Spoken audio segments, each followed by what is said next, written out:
OpenStreetMap, as you will know because you have an account, is the Wikipedia of maps. It's an online mapping platform to produce maps anywhere in the world, and it's a single map of all the places. Hot and missing maps are initiatives that build on OpenStreetMap.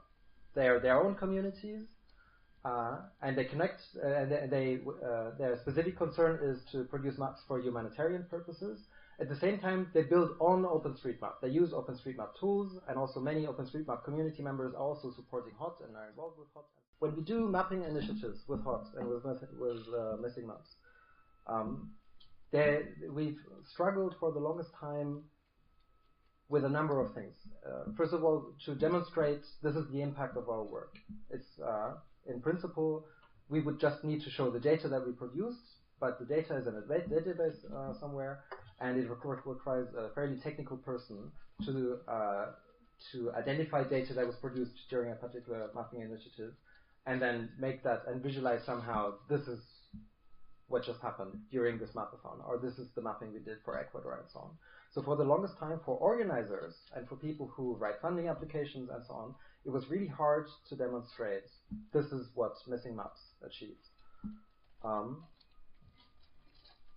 the other hand, when people do field work and they have mapping needs, a lot of field work involves maps, as I'm sure you've heard over and over, in order to produce population estimates, in order to plan transport routes, in order to do damage assessment, knowing where help might be needed, and so on. All these things require maps. So often when people plan field work, the first step is to assess what map data is actually available. Unsurprisingly, just like with the first issue, it's in principle data is there or it might not be there, but there is a database where we can look, but until recently it required a very technical person in order to make that kind of a. So at the beginning of the year, HOT came together to try and identify, okay, so which of these which of these kinds of challenges are for us the most pressing ones, and they got funding from the Knight Prototype Fund to pay a software developer to build tools for that. I also asked about the relationship between.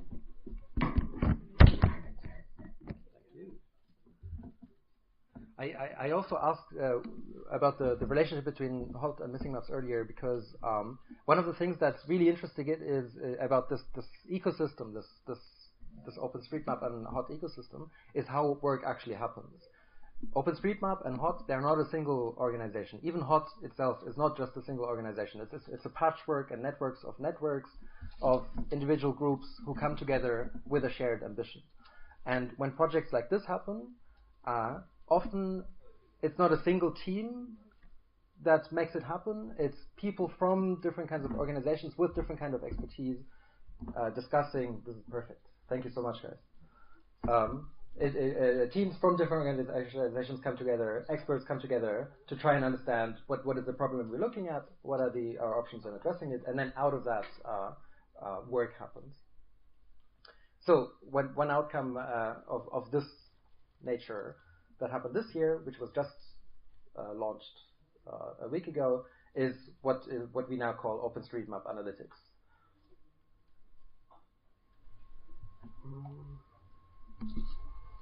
Well, doesn't fine. So when you go there, you see a. Sorry. Oh, actually, you could.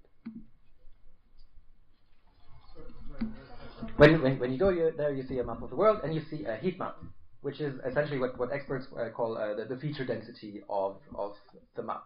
Feature density means the number of objects in a particular region. So you can see the places that are shaded orange. They have a high feature density. There's loads of stuff on the map there.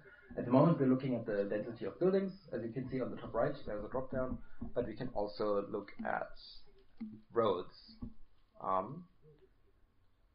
And we can see that there are places in the world that are very well mapped. Unsurprisingly, Central Europe, North America, and so on tend to be very well mapped on OpenStreetMap, but also vast areas which are unmapped, where we're not quite sure yet.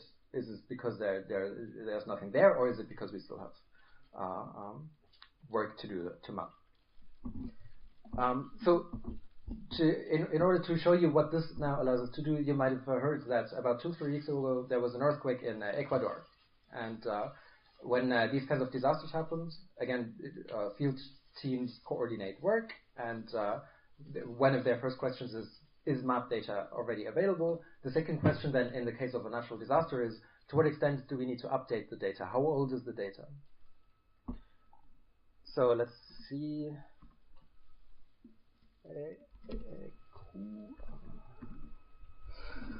With the search bar on the top, you can either search for names of places or names of projects, of hot projects, or numbers of projects. So I just searched for Ecuador, and it's pick maybe just this one. And it then the map zooms in to the region of this particular hot project that I've selected. And then on the bottom, you can see the spinner, which now downloads loads of data to give us a progress estimate. So as soon as the Wi-Fi recovers, we're going to see a more detailed heat map of this area, and at the bottom, a timeline. There it is. So let's zoom in all the way.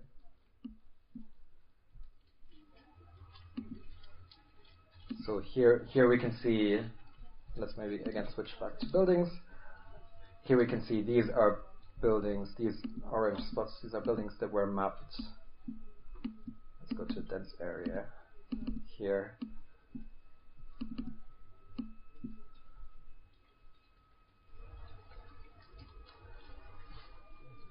There it is. And you can also see at the bottom, this is a timeline. You see that for the longest time there was no activity, and then just 2-3 weeks ago there's this massive spike.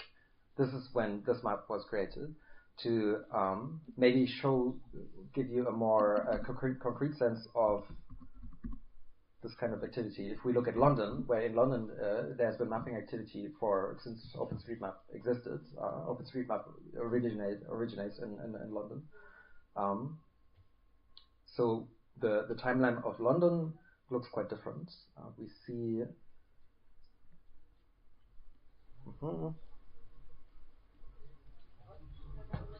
here, maybe for the first 5 years there was a small bunch of people, but then it grew, and then suddenly around 2010, 2011 there's loads of activity.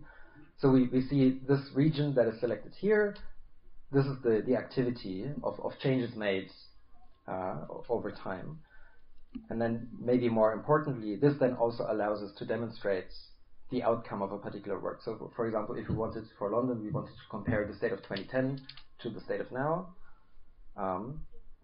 There's this comparison view here. We have 2 bars to select the points in time, 2010 to now. And then we have this horizontal slider, which allows us to demonstrate, well, to compare and explore.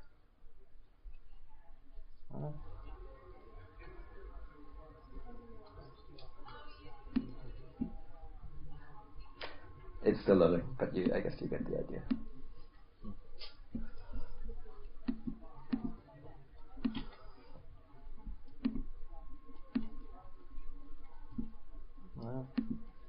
I just want to show you what it looks like at building scale.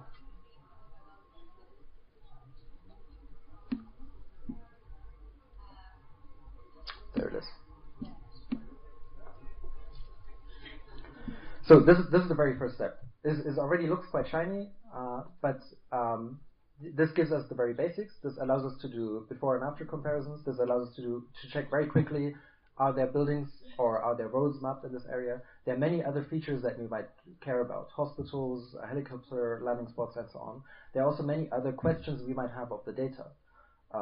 For example, comparing what is mapped with population density estimates to maybe identify gaps, or doing automated assessment of the likely data quality. For example, doing analyses of the kinds of tags that have been used and how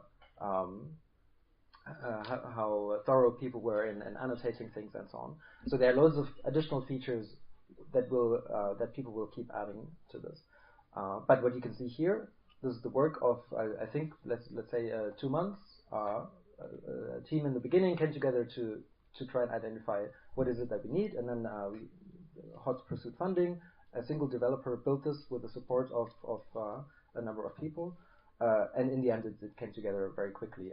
But having this now makes a major difference for us to demonstrate the outcomes of our activities, our ability to the ability of individuals, of organizers to pursue funding, the ability of field workers to do early explorations of the map,